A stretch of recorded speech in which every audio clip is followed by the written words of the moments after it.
such a genuine gem. Thank you for clicking on my video. I'm Brooke McKenna, but today's case is Vanished from a Cabin in the Woods, the Fandel children disappearance.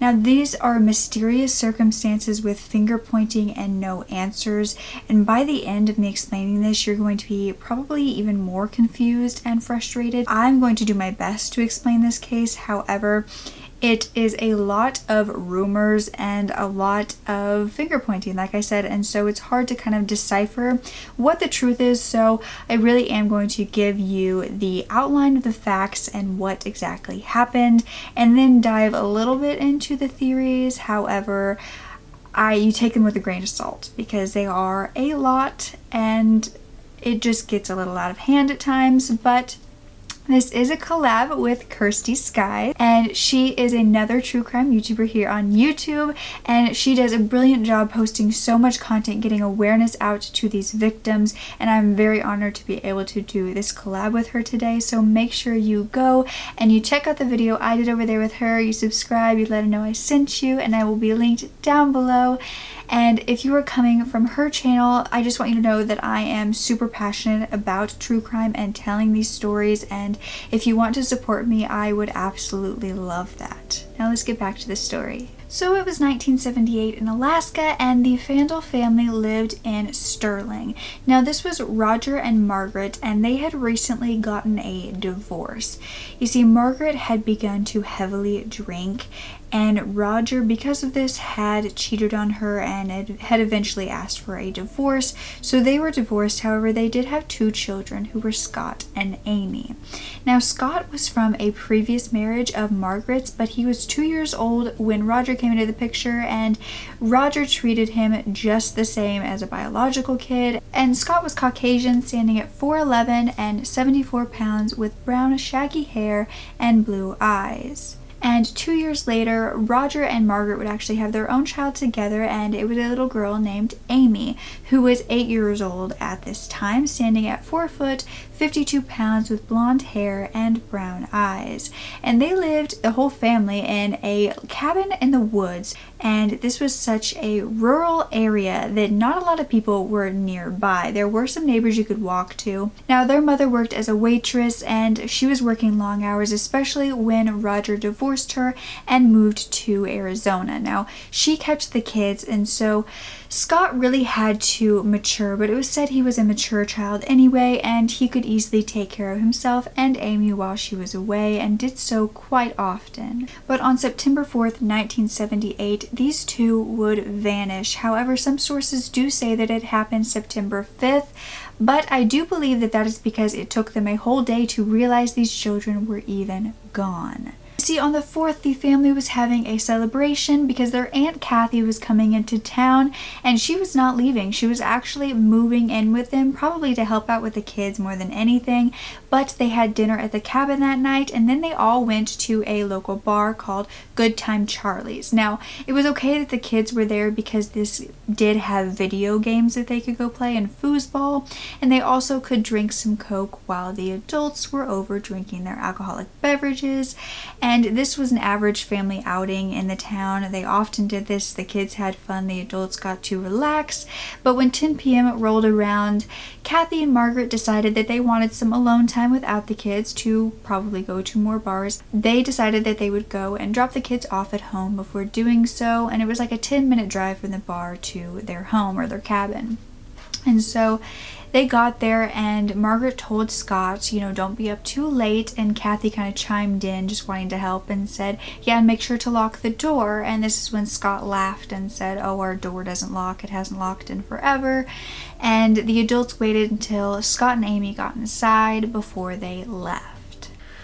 They would return hours later at around 2 a.m. The cabin was dark, and once they turned the lights on, a package of macaroni and an open can of tomatoes were on the counter next to a pot of hot water on the stove. Scott's go-to bedtime snack. Except it hadn't been fully cooked, and Scott and Amy weren't in the house. Margaret went to bed with little anxiety, knowing that there were a ton of kids in the area that her children often went to play with or spent the night with. What she didn't know was that Scott and Amy had gone to the Luptons that evening to play with their 5 children. It was only 200 yards away and they got along really well. They were happy and excitedly talking about their new roommate, their aunt, but they didn't spend the night there. The Luptons sent them home because they were all making too much noise. At 11:45, witnesses claimed to have seen lights on in the Fandel cabin, but even though it was late, this wasn't a concern to anyone in the area. You see, the kids were afraid of the dark and always kept the lights on all night long. Now, when Margaret woke up and saw that the kids weren't there still the next morning, she decided that they probably were still at the Luptons and just went to school from there and just didn't come home that morning, because they even walked to school or to the bus stop with the Luptons every morning. So she figured it was just something that they decided to go ahead and do without coming home. And this was around 8:30 when she needed to leave for work anyway, so she decided to go to work, and then she called the school from her job and she talked to the receptionist and she said, "Can you tell Amy that she is in trouble because she didn't come home this morning, and also I just want to know she's okay." And she was just kind of wanting to talk to Amy before she got to work, and she had to start just to kind of ease her mind a little bit. But that is when the receptionist told her that neither Scott nor Amy showed up to school that day. And that is when fear filled her for the first time, and she asked her boss if she could leave because her kids obviously weren't at school and she was afraid that they had skipped or were doing something bad. And her boss actually told her no. As many bosses in the restaurant industry do, he didn't want her to go home, and she needed this job to pay for her children, and so she ended up being stuck at work and couldn't leave. Now, Kathy was back at the cabin. She woke up at around noon, and then she was ready for when the kids got off the bus. She kind of opened the door. She was waiting for them, except for they never got off the bus because, like the receptionist told Margaret, they didn't go to school. But that is when the Lupton children came running over to the household and asked Kathy where Scott and Amy were, and said they were at school today. Where are they? And Kathy said, "Oh, well, we figured they were with you guys because they stayed the night with you last night." And that is when the Lupton children told her they didn't stay with us last night, they came home. And that is when Kathy realized that not only had they been missing all of that day, but also that night as well. So she instantly called Margaret, and Margaret came home, and they called everyone that they knew to see if they had gone to possibly different neighbors to spend the night. However, nobody was saying that they had seen them that night or that day. And that is when the Alaskan State Troopers were called at about 5:14 p.m. So many hours had passed that they quickly got to work, and they began searching with canine units. They were searching aboard ferries. They told them to look out at the border for anyone that looked like them to possibly be passing. And that is when they were searching around the cabin, and they found bullet casings. Now, they were found near the cabin, but it was unsure of how long they had been there, or if they could have been used recently, or if they were used by hunters, because this was a thick rural area that could have been used as target practice by hunters. It could have been there for multiple different reasons. Of course, investigators thought these two could be runaways because of their parents' divorce, but nothing was missing from the cabin. However, Scott had taken survivalist classes, making him educated enough to make it in the woods, but that would also mean he was smart enough to take food with him.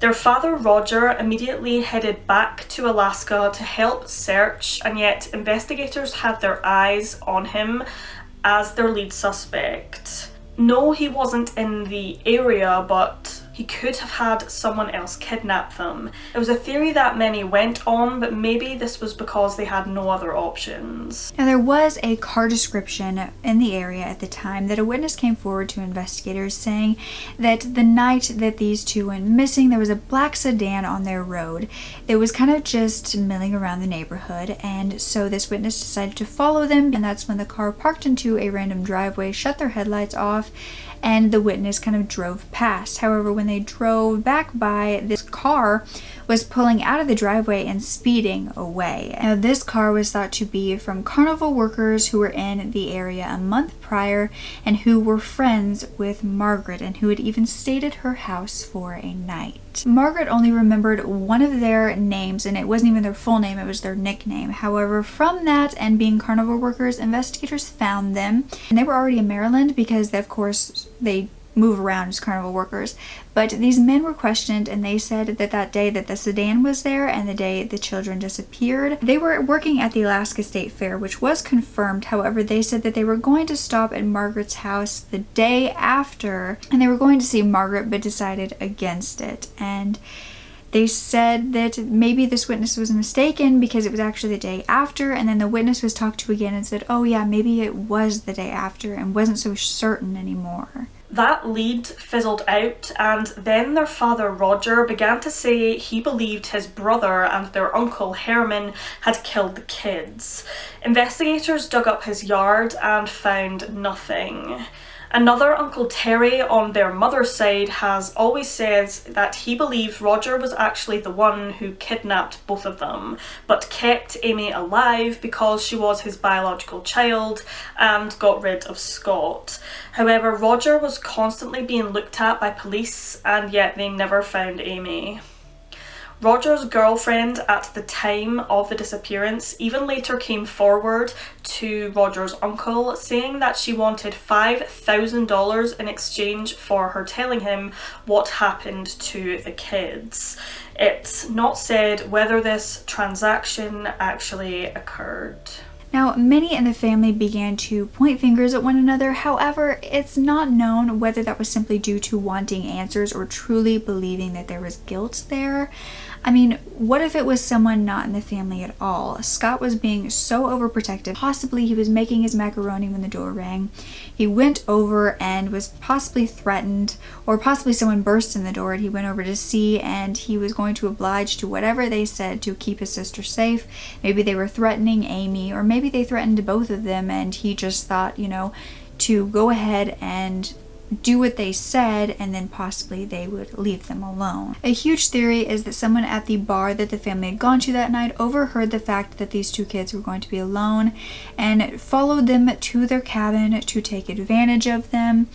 However, nobody ever really heard anything, and to overpower two children, I mean, yes, children are easier, but they also are faster than most adults. And I could see how, you know, if possibly Scott went to the door, or Scott was closer to the door, and then he told Amy to run, I do think that there's a possibility that there was more than one person involved in this if it was not someone who knew the kids. Now, if it was someone that knew the kids and just quietly got them out of the house and then did whatever they were planning to do with them, that's one thing. But if there were strangers, I do think maybe this involved more than one person. If, of course, they didn't have a weapon or something that scared the children, and that's why there's so many different theories that could have happened, but it's so strange and almost does make you believe that it's someone that knew the kids, or that at least knew Margaret and the kids were aware of, or used that against the kids. Possibly they knew Margaret and said, I know your mom. Maybe even used one of the excuses of, she sent me here to get you. And that would have been an easier way to get them out without a struggle in the house. Now, after their disappearance, their mother's alcohol problem got even worse, and eventually she moved back to Illinois, where she remarried, and her alcohol problem actually got a lot better from that. And now Margaret is clean, and she still holds out hope that her children will come home. She still believes that they could be alive. However, her ex-husband Roger and their father says that he does believe that they are deceased, and that Scott would have contacted him by now if he was still alive. The cabin that they did live in has since burned down, and so there's not a lot of evidence left in this case. And Scott would be 54 today, Amy would be 49, but this case is still unsolved. If you have any information, call the Alaskan State Troopers at 907-262-4453. But I'd love to hear your theories on this one, because I truly am just baffled. I mean, some people truly believe that this was Amy's father and Scott's stepfather that took them away, and maybe he didn't believe that she could take care of them. However, couldn't he have just sued for custody instead of going through all of this? Because it would be pretty hard to cover it up, especially with the police looking into him so harshly for so many years. I mean, is this another case of an underground adoption? I don't know. I mean, carnival workers always sketch me out, so the fact that those are even involved makes me a little suspicious, but who knows? I mean, maybe they paid that witness to say, oh yeah, it was actually the night after, they're right, instead of, you know, saying, no, it was actually the night they disappeared that we saw the carnival workers there. Who knows? It's kind of, the whole thing is super, super sketchy, and it just involves so much finger pointing from family members, and you can never really tell when people are in distress and want answers if they're finger pointing because they truly believe it, or if they're just so desperate for it to be solved and their children to be found. You never really know. But please be kind to the family in the comments, even though there are theories surrounding them. We don't know for certain, and they are still grieving the possible loss of their 2 children. So I can't even imagine losing one child, but losing both of them, your only 2 children, would just be horrific. So this is a collab with Kirsty Skye, so please make sure to go watch the video I did with her on her channel. And if you're new here, I would really, really, really love for you to join our family here. And yeah, don't ever forget to speak up. Your voice is powerful enough, and I love you to absolute pieces. Okay, bye.